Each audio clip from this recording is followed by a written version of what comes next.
Dear students, welcome to EPG Pathshala. Myself, Dr. Raj Kishore Sharma, working as an Associate Professor in Department of Chemistry, University of Delhi. Today we are going to discuss about the module Analysis of Brunner, Emmett and Taylor Theory under the paper of Surface Analytical Techniques 2.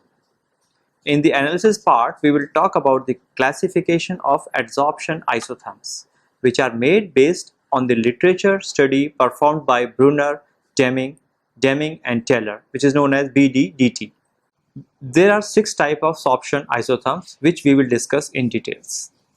Then we will discuss about the adsorption hysteresis, its origin and classification of hysteresis loop recommended by IUPAC.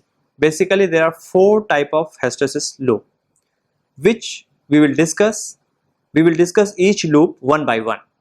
So after this, we will conclude BET technique by interpreting the data.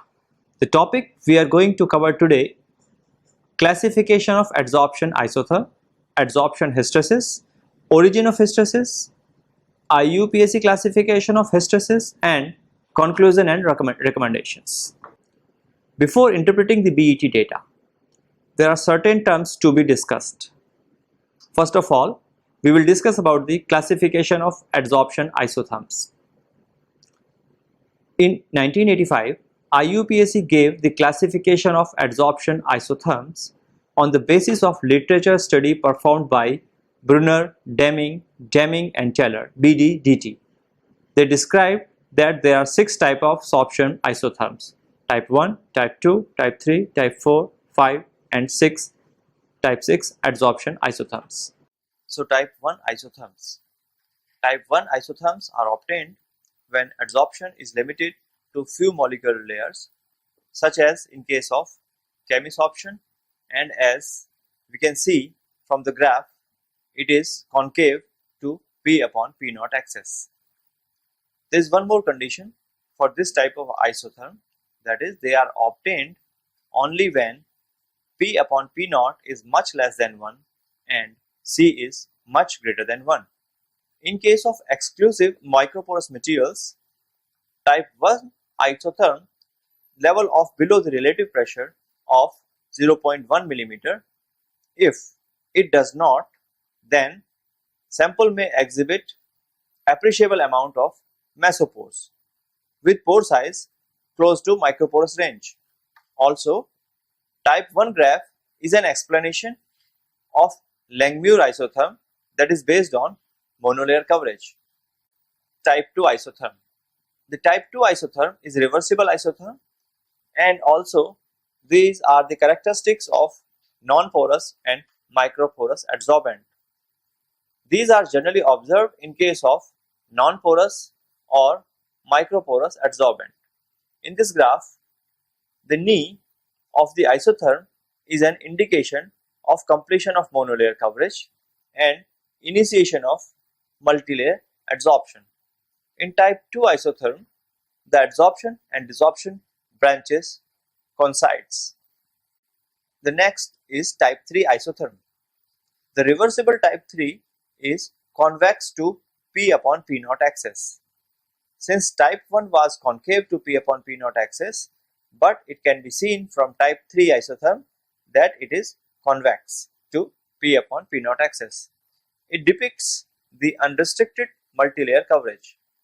Type 2 exhibits knee point, but type 3 isotherm does not exhibit any knee point.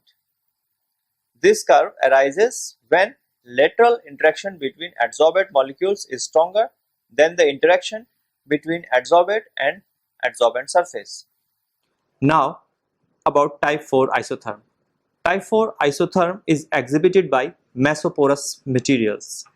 In mesoporous materials, adsorption proceeds via multilayer adsorption followed by capillary condensation. Here is a question like, what is capillary condensation? Capillary condensation occurs at P upon P naught much higher than 0.2 or equal to 0.2. So 0.2 or higher than this, and it is indicated by the hysteresis loop, which is characteristic feature of the type 4 isotherm. In capillary condensation, The remaining pore space after multilayer adsorption is filled with condensate separated from the gas phase of the meniscus.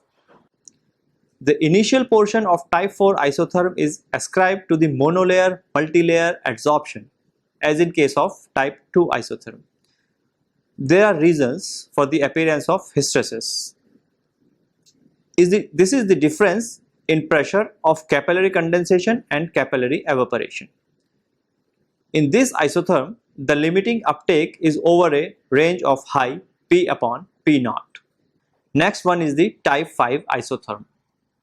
Type 5 isotherm is also associated with the pore condensation, and hysteresis is present just like in type 4 isotherm. The initial part of the isotherm is like that type 3 isotherm, which indicate weak interaction between adsorbate and adsorbent. Important point to note here is that type 5 isotherm is uncommon, but it is obtained with certain porous isotherm. Last type is type 6 isotherm. Type 6 isotherm depicts stepwise multilayer adsorption on a uniform non-porous surface. This isotherm observed particularly in case of spherically symmetrical non-polar adsorptive. The sharpness of these steps depends on the homogeneity of the system and the temperature. Step height of type 6 isotherm represents the monolayer capacity of the adsorptive layer. The classification of adsorption hysteresis. The slide shows 4 pictures of different classifications: H1, H2, H3 and H4. These classifications are based on the recommendations of International Union of Pure and Applied Chemistry. Before discussing the classification, we will have a look on from where did these hysteresis originated. The origin of hysteresis is ascribed by 2 factors. One is the thermodynamic factor and the other one is pore connectivity or the network effect. The thermodynamic stability is associated to the metastability of adsorption or desorption branches. Namely, the capillary condensation or evaporation may take place at different pressure as compared to the pressure of coexistence between the gas and liquid-like phase in the pores. The pore connectivity or the pore network also causes the loop. For example, if larger pores are accessible only through the narrow pores, then the larger pores cannot be freed at relative pressure, corresponding to the capillary evaporation.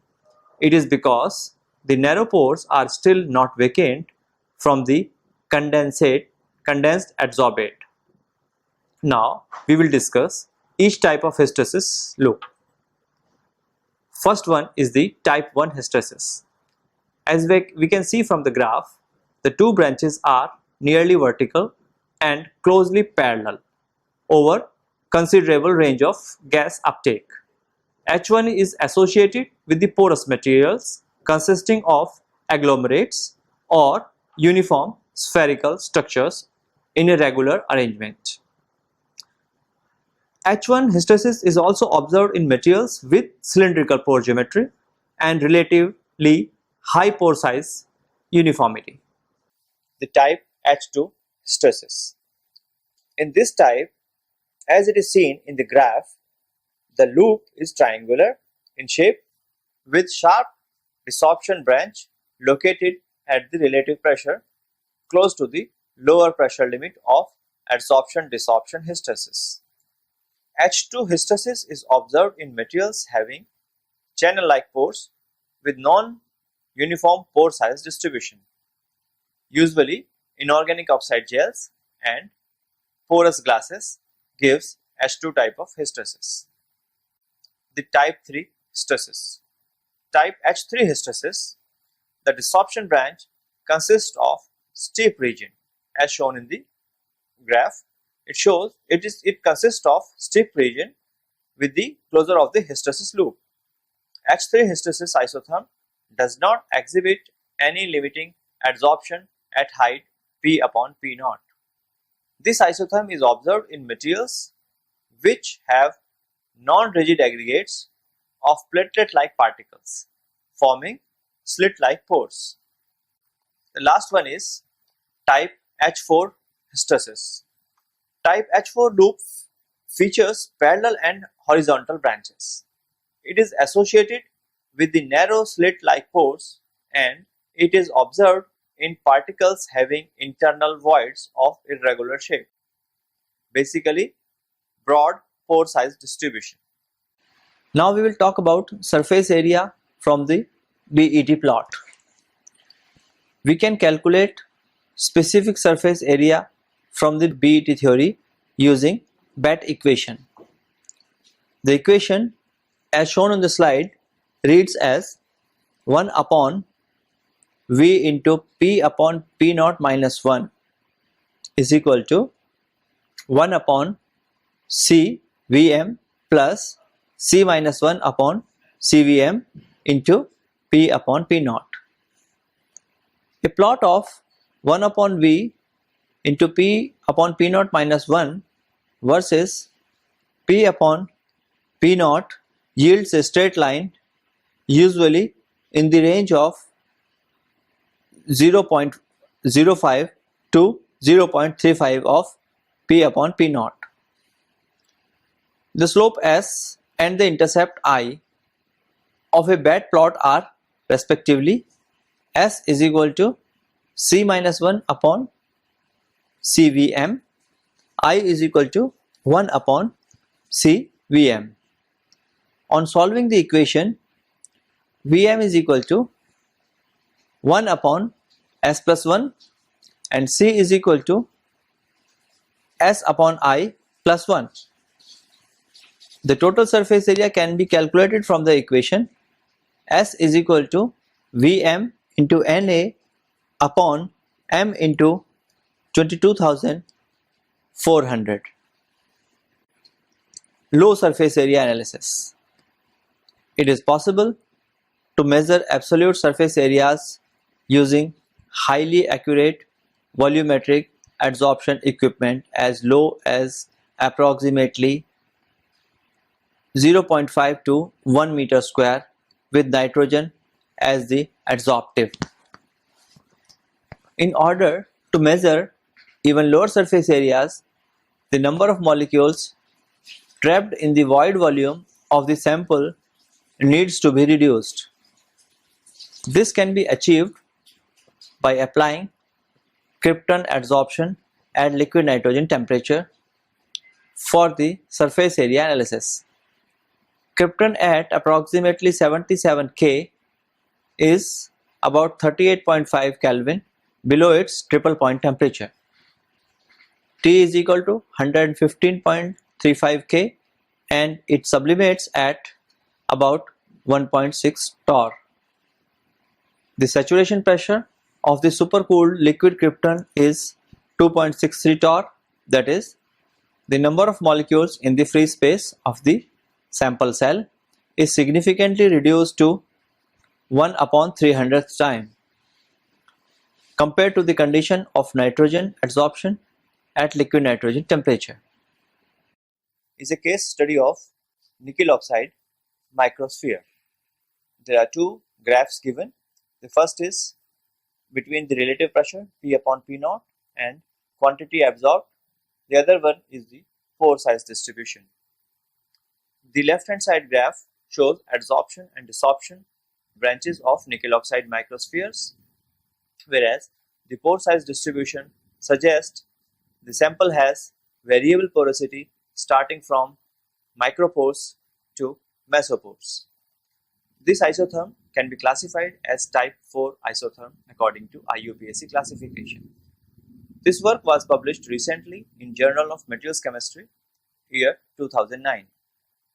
The narrow hysteresis loop at low pressure region is an indication of open porous structure. The presence of macropores is indicated by the hysteresis loop at high pressure region. BGH pore size distribution reveals the pressure of multimodal and hierarchically porous structure. Hierarchically porosity means macro pores within mesopores. Low pressure hysteresis. It's again a case study. Commonly, hysteresis phenomena take place at high relative pressure due to the presence of metastable states associated with the capillary condensation of the probe molecule on mesopores. However, a low pressure hysteresis phenomena have also been reported for the porous solids such as ordered mesoporous silicas, zeolites, and activated carbons, etc. The work was published in Journal Physical Chemistry C in 2012. Here, the graph shows nitrogen adsorption-desorption isotherms at 77 Kelvin on zeolite silicate 1, measured using different equilibrium times, that is 10 seconds and 60 seconds. You see, there are two hysteresis loops are seen. First at lower P upon P naught and the second in the range of higher P upon P naught. The sample silicate 1 has been analyzed using two different equilibrium times, that is 10 seconds and 100 seconds. Although both measurements were coincident over the whole pressure range. An amplification of the region connecting both hysteresis loops, the low and the high pressure region. For low equilibrium times, that is below 100 seconds, the adsorption and the desorption branches are not able to match each other, giving rise to an artificial medium pressure hysteresis. Large equilibrium times, that is above 100 seconds, prove that the low and high pressure hysteresis are real phenomena on silicate 1, whereas the artificial medium pressure hysteresis between these two regions disappear. Conclusion from the case study of low pressure hysteresis materials. One can conclude that deficient degassing treatment and or a low equilibrium time, that is lack of real equilibrium, can give rise to unreal hysteresis phenomena at low to medium relative pressures. Care must be taken while performing the adsorption isotherms in porous solids to ensure the cleanness of the sample and to avoid the lack of equilibrium. Either an increase in the equilibrium time or an increase in the temperature of the thermal treatment is mandatory to ensure a true isotherm and or a true hysteresis phenomena. The presence of an LPH loop should be taken as a hint of the probable non-real adsorption isotherm and the corresponding mistake in the characterization of the porous solid. Now, the characterization of pore characteristics of micro and mesoporous materials using different adsorptivities. Different gases are used as adsorptives, including nitrogen, argon, and carbon dioxide. This is depending on the nature of material that is adsorbent and the information we are looking for. Using nitrogen adsorption isotherms, information on size distribution in the micro, meso, and macro porosity range, approximately 0.5 to 200 nanometer, can be obtained. Barrett, Joerner, and Helenda, which is popularly known as BJH, is a classical pore size model developed in 1951. This is most widely used for calculation of the pore size distribution over mesoporous and part of the macroporous range. Argon is used for determination of the micropore size distribution in zeolite at 87 Kelvin or 77 Kelvin. Because the presence of a quadrupolar moment in nitrogen can result in enhanced interaction with the heterogeneous surface of the zeolite framework, leading to a more difficult discrimination between zeolites of different pore sizes. Argon is used for correct measurement of smaller micropores as in nitrogen adsorption occurs at lower pressure, P upon P naught values, than argon. For mesopore size distribution, argon adsorption 77 Kelvin shows limited application since the coolant temperature is below the bulk triple point. As a consequence, pore condensation vanishes in case the pore diameter exceeds approximately 12 nanometer. In case of activated carbons, carbon dioxide is often preferred as an adsorptive, since these adsorption measurements are mostly performed at temperatures near ambient, which will enhance diffusion process in the highly microporous system compared to the low temperature used in nitrogen and argon adsorption. This is a drawback of carbon dioxide adsorption at ambient pressure. Most of the equipments predominantly operates in the pressure range of vacuum of 1 bar on using carbon dioxide adsorptive. Only a limited range of micropores can be measured unless high pressure CO2 adsorption is used. Now we will discuss about interpretation of an isotherm. Pore size calculations for determination mesopore size distribution can be performed on both the adsorption and desorption branch of the isotherm.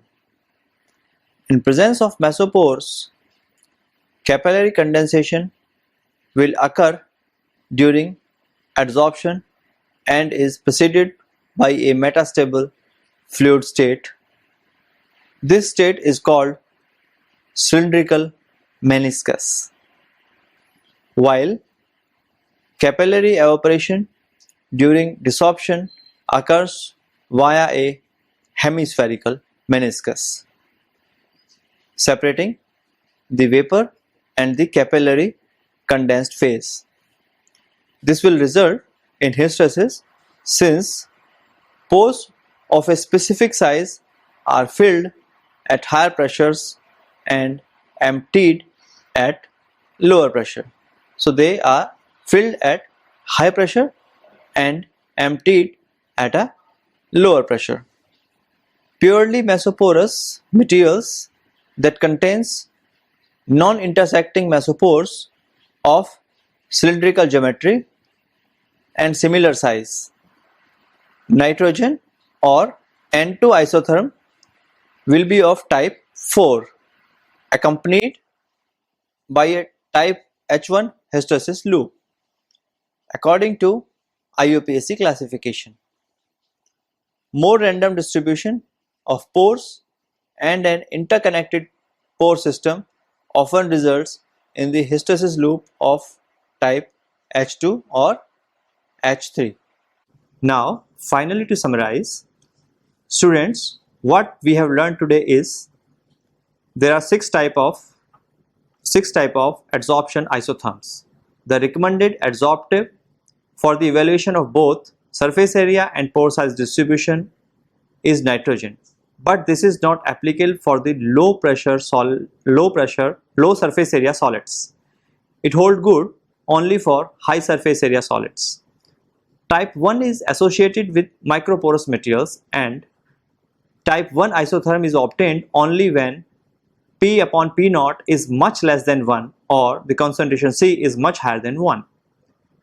Type 2 isotherms are characteristic of nanoporous, non-porous or microporous adsorbent, and Ni in the isotherm indicate the completion of the monolayer coverage and initiation of multilayer adsorption. Type 3 depicts the unrestricted multilayer coverage. Mesoporous materials exhibit type 4 isotherm. The recommended adsorptive in nitrogen, except for the low surface area solids. For low surface area solids, generally less than 5 meters square per gram, krypton or xenon is used. In mesoporous materials, adsorption proceeds via multilayer adsorption following by capillary condensation. Capillary condensation is indicated by the hysteresis loop, which is a characteristic feature of the type 4 isotherm. Type 5 isotherm is uncommon, but it is obtained under certain porous isotherms. Type 6 isotherm is observed particularly in spherically symmetrical or non-polar adsorptive. The origin of hysteresis is usually ascribed to the thermodynamic or network effects, or the combination of these two effects. The first step is the interpretation is to be identify the type of isotherm and hence the nature of adsorption process: monolayer, multilayer adsorption, capillary condensation, or micropore filling. The calculation of mesopore size distribution is effective only if the isotherm is of type 4. Neither type H2 or type H3 yields correct estimation of pore size distribution. If the isotherm is of type 1 and type 3, BET method is not recommended. It's not at all recommended. On the other hand, if the isotherm is of type 2 and type 4, the BET is suggestive provided that the value of C is neither too low nor too high. If the value of C is found to be high, then the pressure of microporosity is assumed even if the isotherm is type 2 and type 4. According to the IUPAC recommendation, hysteresis loop are classified into 4 types. The H1 hysteresis are also observed in materials with cylindrical pore geometry and relatively high pore size uniformity. H2 type hysteresis is observed in materials having channel-like pores with non-uniform pore size distribution. H3 hysteresis isotherm does not exhibit any limiting adsorption at high P upon P naught and is observed in materials which have non-rigid aggregates of platelet-like particles forming slit-like pores. Type H4 is associated with the narrow slit-like pores and observed in particles having internal voids of irregular shape, basically broad pore size distribution. This is all in this module. Thank you so much.